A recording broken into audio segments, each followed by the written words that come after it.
Good year, good month, good afternoon, good night, good day. Today I'm gonna make for you longevity noodles in the spirit of Lunar New Year. Happy Lunar New Year to you. Regardless of culture and country politics, we each have some type of tradition that's tied to family, culture, the arts, and bringing people together. That's truly special. So leave a comment below and let me know something about your culture that's special to you. You could educate myself and educate others because we're all special. We all have these traditions. I've been celebrating Lunar New Year inspired by my Chinese grandmother for my whole life, and we always did it in kind of a very small way. And I know every family is a little bit different, but it's very special to me and it's something that I want to continue. So in this video, I'm gonna make noodles or longevity noodles. So in Chinese culture, it's thought to eat noodles to signify long life, the long noodles. Stir-fried pasta noodles, mamma mia, and it's gonna be great. And I'll talk about the legend of Chinese New Year in my next video where I'm gonna make a dessert with my spin on it, okay? And I'm gonna break it down, we're gonna go deep. So I'm a big fan of ancient relics, I like to say. So the arts, food traditions, that's what gets me excited. So I have right here einkorn flour. I don't even know if I'm saying this right. It says the most nutrient dense ancient grain. So ancient grains that are more jam-packed with nutrition, that yield less. They're not commercially grown grains that you see everywhere. And they've been eaten for centuries. So I got a bag of this flour and I'm gonna make the noodles from this and I'm super excited. This is not a sponsorship. This is just something that I wanna do. This much flour, get this. You know, people that cook, you gotta put the jewelry away, okay? You can't be wearing high heels and stuff. It has a nice rich color. I don't know if you could see that. Check that out. 1 egg, 2 eggs.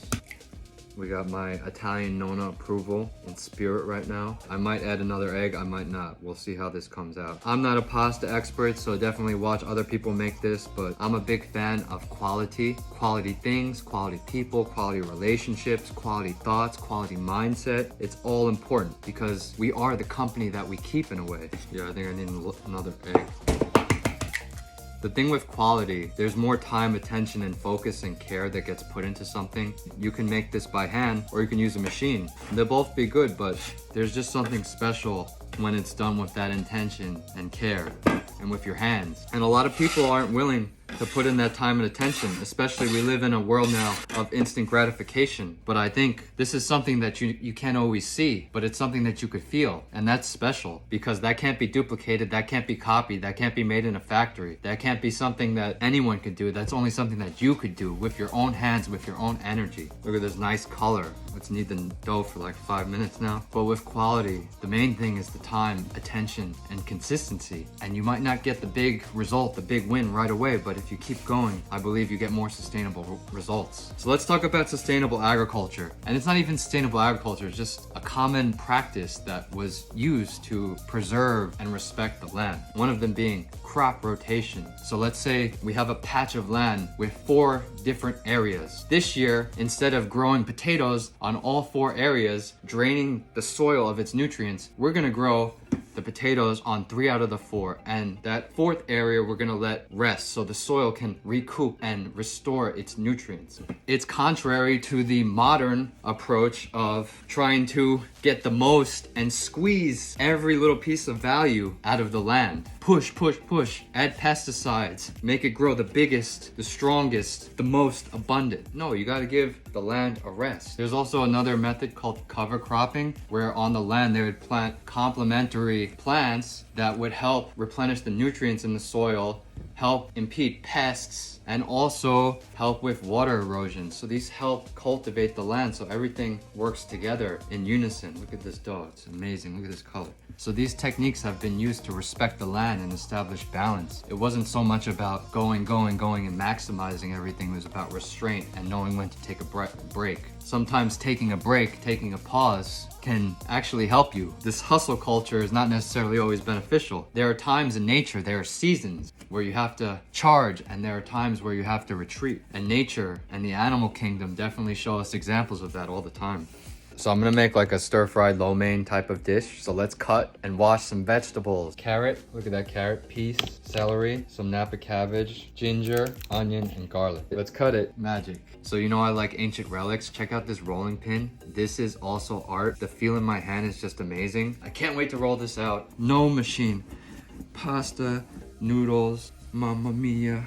Fold it over a couple times. 1, 2, So let's go back to the topic of quality, as I was saying before, and relate it back to our lives. The main thing is to have the awareness of who we are and be in alignment with ourselves. And that's a process. We're always evolving and learning more about ourselves, but you need to have the courage and be vulnerable with yourself in order to work on yourself and heal and be aware of what's happening around you and be aware of the emotions, the energy and motion. So I say this in all my videos, but awareness is key.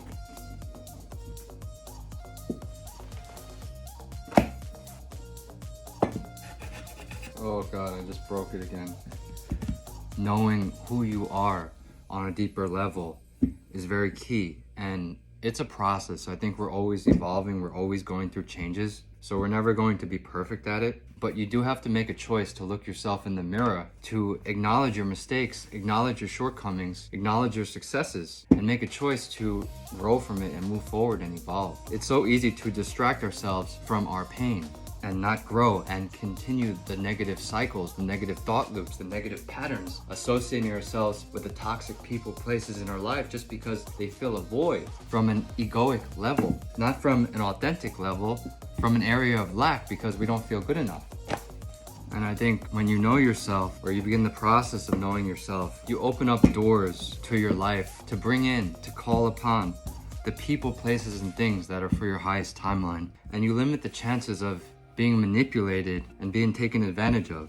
You just have to release that victim mindset and actually be committed to looking yourself in the mirror and being vulnerable with yourself. Vulnerability is true strength because there's so many ways to distract ourselves, so you have to be vulnerable with ourselves. Dash Hudson, who I follow on TikTok, he says a lot of things that I resonate with. He says, so many people rather not feel the pain rather than focus on their own self-healing. And that's so true. And it relates back to the farming methods, right? In the modern society, we're so used to maximizing the land and pumping it with pesticides just to get the maximum yield instead of cultivating grains that are more nutritious for us that may yield less crop but are actually better for us. In relationships, say you break up with your girlfriend or boyfriend, you automatically try to jump to the next relationship as to not focus on your healing, but just to not focus on your pain and try to get the next high. But you're not healing, right? You're not healing, you're just going to something that will provide a temporary band-aid, a temporary high. And when you do that, a lot of times you're vulnerable in a way because you haven't done the inner work to heal. You haven't done the inner work to see what was limiting you before. People see that you're vulnerable and they could tell you things that you want to hear and pretend like they're on your side, but they're not. And Dash Hudson also said too, I guess this is a modern way, like people see when you start deleting photos of your significant other and then they try to go in and prey on the vulnerable person. And if you don't really know who you are and know what you want, you're setting yourself up for heartbreak in a way. And it doesn't just have to do with relationships. The same could apply to jobs. You know, you lose your job, instead of sitting with it and doing an assessment of what you really want and what you want to do, what's your purpose, what's your passion, you just jump to the next job and you get taken advantage of and you feel like you need to work just because you need to work, and you set yourself up for another 5-10 years just because it feels comfortable, because you don't want to do the inner work and heal and sit with it. I'm not trying to scare you, I'm not trying to be negative. My point is it's very important to heal and have that self-awareness, that understanding of ourselves. Also, it's so important to use your own discernment and question people's intention and motive behind something. We could have the same goal, but what's my intention, right? So you really got to ask yourself before you run to the next promise. Ask yourself if it feels good for you. Sometimes we have the same goal, but our intention, our motive behind it is different. This fork right now can be used to eat food. It could also be used as a weapon. Okay, so people could take advantage of you. You need to see people's intention. And it starts with ourselves. It starts with knowing ourselves. Thick. Thick. 1, 2, 3,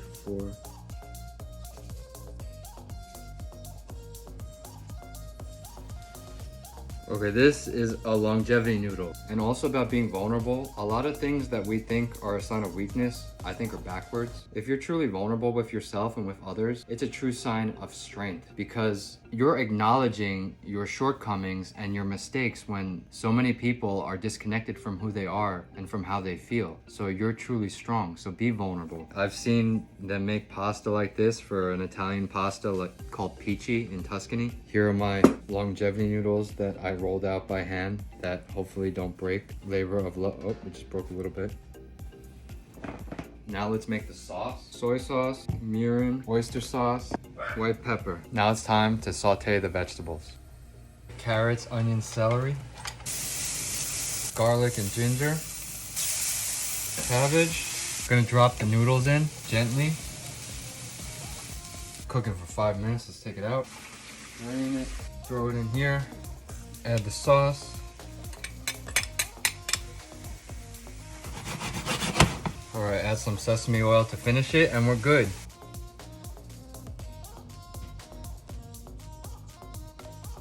Not bad. Experimentation in the kitchen. Here are my longevity noodles for Lunar New Year. I used this flour and I made a unique shape, kind of like udon. Let's try this out. Long noodles, long knife. It's good because I put love and care into this. So the texture of these noodles, the flour, it's very firm. It has like a very firm mouthfeel. It is cooked right away, but it's super al dente. Maybe I could have cooked it like a little bit more in the water. Homemade, no noodle machine. Happy Lunar New Year. Stay tuned for my next video where I make a dessert. And I'm not a cook, I'm not a mentor, I'm just Michael. And I'm just having fun in the kitchen, experimenting, and sharing with you my journey, okay? I wish you love and light. Happy Lunar New Year. Happy Lunar New Year. Gong Shi Fa Chai. Gong Hei Fa Choi means I hope you get rich, or I like to think I hope you get abundance and prosperity and happiness, okay? But it starts within. It starts within, okay? Blessings. Peace.